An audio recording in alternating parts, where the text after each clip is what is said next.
Alright, so I know that Argenti may be getting some hate because of the fact that he is an Erudition character, and Erudition characters in general just don't have the best damage output. At least that seems to be what the general public thinks. In my opinion, I think Erudition characters are just fine. I honestly think Jing Yuan is an amazing Lightning Erudition character. But anyway, I digress, and in this video, I'm going to be going over Argenti's kit and explain to you, and hopefully show you why Argenti may actually be much better than you think. A lot of people probably watched the live stream, saw his kit, and thought it was too simple, and that he wouldn't be able to do enough damage to single targets, but when you really look at his kit, he's got some really cool things going for him. He is going to be our newest physical Erudition character coming in patch 1.5, and I'm going to explain his kit, go over some initial ideas for relics, Lightcones, and teams as well. Argenti's basic attack is a single physical hit to an enemy. You'll rarely ever be using this. And then his skill is a pretty standard skill that just does AOE physical damage. AOE means that it will hit every single enemy on the field for equal damage, and at level 10 it's 120% of his attack. And then his ultimate is also a physical AOE attack, but it's definitely got some special properties.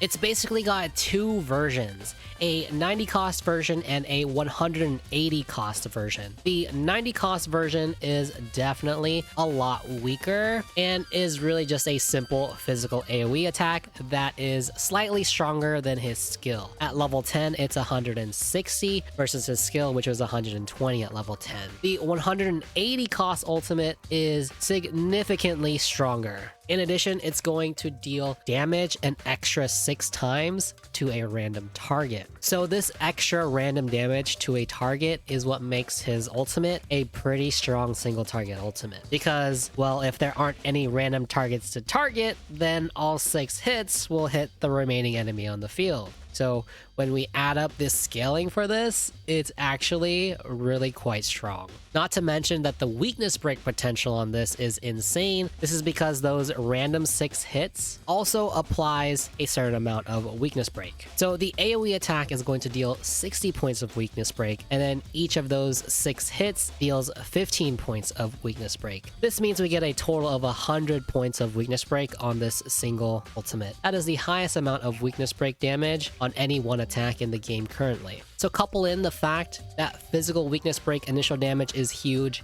and also bleed damage is really good. Argenti's damage output is actually looking pretty decent. This means that physical weak enemies are going to be in for a world of hurt. The only downside is very clearly that 180 cost ultimate. That is quite the expensive ultimate. However, I did not go over the scaling yet. The scaling on his ultimate is 280% of his attack at level 10, and then an extra 95% of his attack to a random enemy 6 times. So doing the math, the total scaling for this is 850% of Argenti's attack to a single target, if there's only one enemy on the field.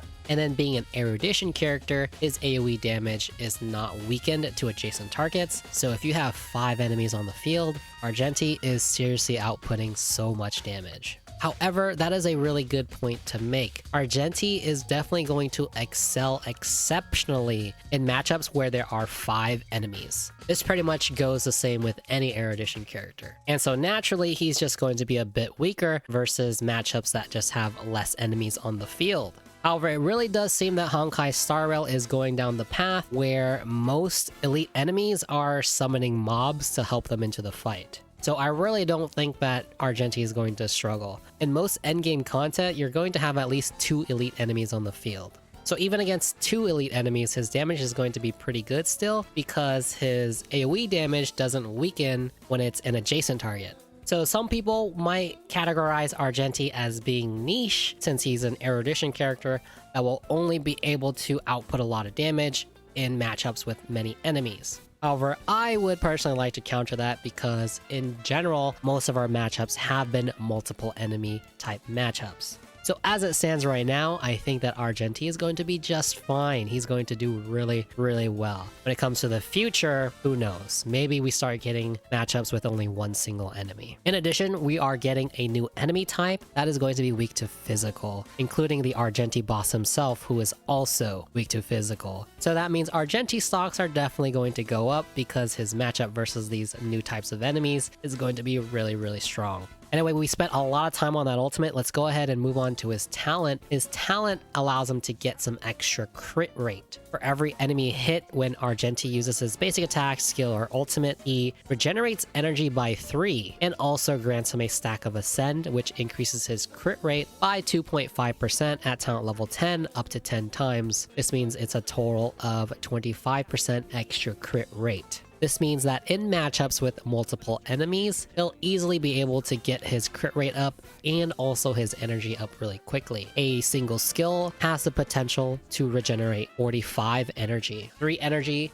from 5 hit targets is an extra 15 energy on top of a skill's 30 energy regeneration. The main question that I have about this is whether or not he's going to regenerate an extra 15 energy on his 180 cost ultimate. So usually characters end up with 5 energy after using their ultimate, but will Argenti end up with 20 energy if he happens to hit 5 enemies with his 180 cost ultimate? For that one, we'll definitely have to wait and see. His technique allows him to regenerate 15 energy upon entering battle, and then also dazes enemies. Dazed enemies will not actively attack the team. It's a decent technique, and thankfully it is an impair type technique, so it doesn't initiate the battle. So Argenti will be able to easily get 15 energy no matter what. Now let's go ahead and go through his major traces. His first major trace is that at the start of a turn, he will immediately gain 1 stack of Ascend. This basically just helps to accelerate his crit rate gain. Very solid trace. Definitely just increases his consistency. His next trace is that when an enemy target enters battle, immediately regenerate 2 energy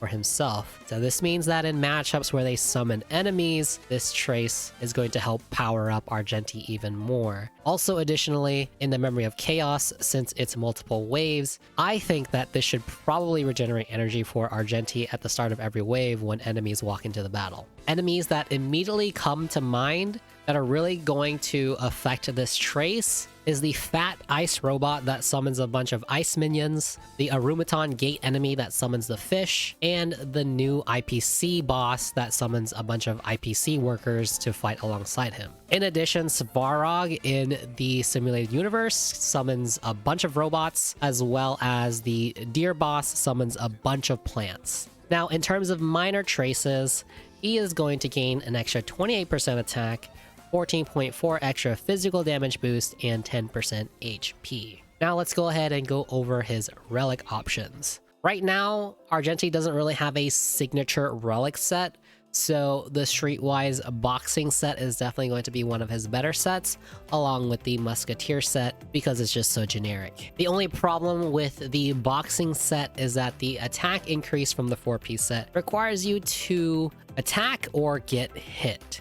Being an Erudition character, his aggro levels are quite low, so the chance of him getting hit is lower than other characters. So it takes a while for this relic set to really ramp up to its full potential. In terms of main stats, you'll definitely want to go with a crit damage body because he gets crit rate from his talent. Build the rest of that crit rate from relic substats, and also a 2-piece planar ornament set. For the boots, it's either speed boots or attack boots depending on the team that you're running. If you're running a team that is giving speed buffs, you can definitely opt for attack boots instead. And then you'll definitely want to go physical damage and then extra attack percentage. With that really high energy cost, you may be tempted to go for an energy recharge rope, but it may not be worth the attack loss from attack percentage link rope. You can make up for that energy by using characters like Ting Yun and the new character Hua Hua to help accelerate his energy. On the other hand, there are arguments that can be made to run energy recharge rope and then make up that attack percentage link rope with buffs from Harmony characters.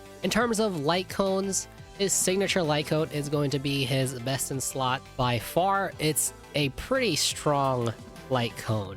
I'll go over the details in a different video because they haven't officially been revealed yet. However, at a very high level, it's going to increase his crit damage and also his ultimate damage based on his maximum energy cost. And so since he has a 180 point ultimate, he gets a pretty big damage boost to his ultimate. The Battle Pass Lightcone is going to be his next best, and then surprisingly, even a S5 Breakfast is somewhat underwhelming. Make the World Clamor is a very interesting one because it provides a very similar damage bonus as the Battle Pass Lightcone. However, it only applies to the ultimate, but it also will give him a head start on generating that 180 ultimate at the start of a battle, because at S5, it will give you an extra 32 energy immediately upon entering battle. So that initial momentum may or may not be big. We'll have to wait and see, but it's definitely a Lightcone worth considering. And then for team synergies, support characters that boost attack, energy, and damage bonus, Argenti is going to love. So Tingyun, Huahua, Hanya, Asta, those are all great support characters for Argenti. Here are some preliminary calcs for a max leveled Argenti and Lightcone.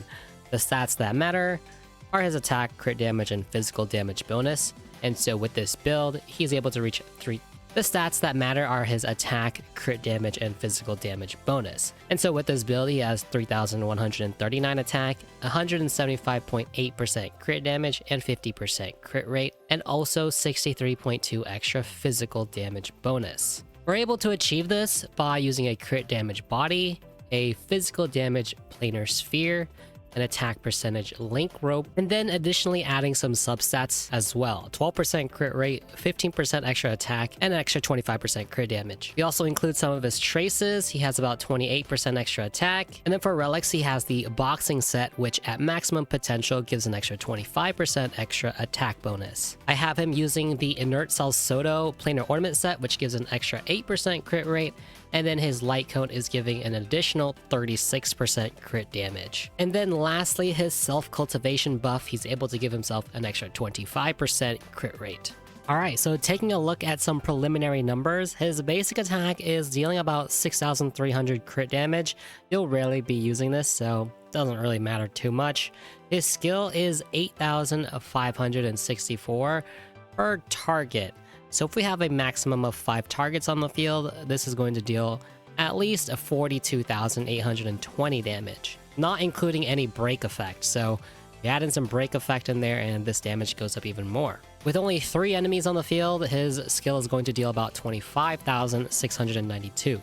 Now moving on to his ultimate, it's only a little bit stronger than his skill in terms of scaling at the same level, about 40%, but his signature Lightcone gives it an extra boost, a pretty big one at that. So you'll notice that the damage is almost double. His 90 cost ultimate is going to deal 15,147 per target. And then when it comes to his 180 cost ultimate, it's going to deal 26,507 damage. And then when we add in the 6 additional hits, each hit is dealing about 9,000 damage, 8,994 to be exact. And so when we add up all these numbers together, he deals 80,471. And so without any external buffs, so far this 180 cost ultimate is the strongest I've seen in the game thus far. And it should be. It costs 180 energies, so it better be one of the better ultimates in the game in terms of damage. Alright, and now let me show you some of the calculations I did around his Lightcones and his relic sets. And do note that these charts are not rotations, it is simply every single piece of his kit just stacked on top of each other. Since most of his Lightcones are just damage boosts or attack boosts, except for a signature Lightcone, this will still give us a pretty decent idea on how they all compare to one another.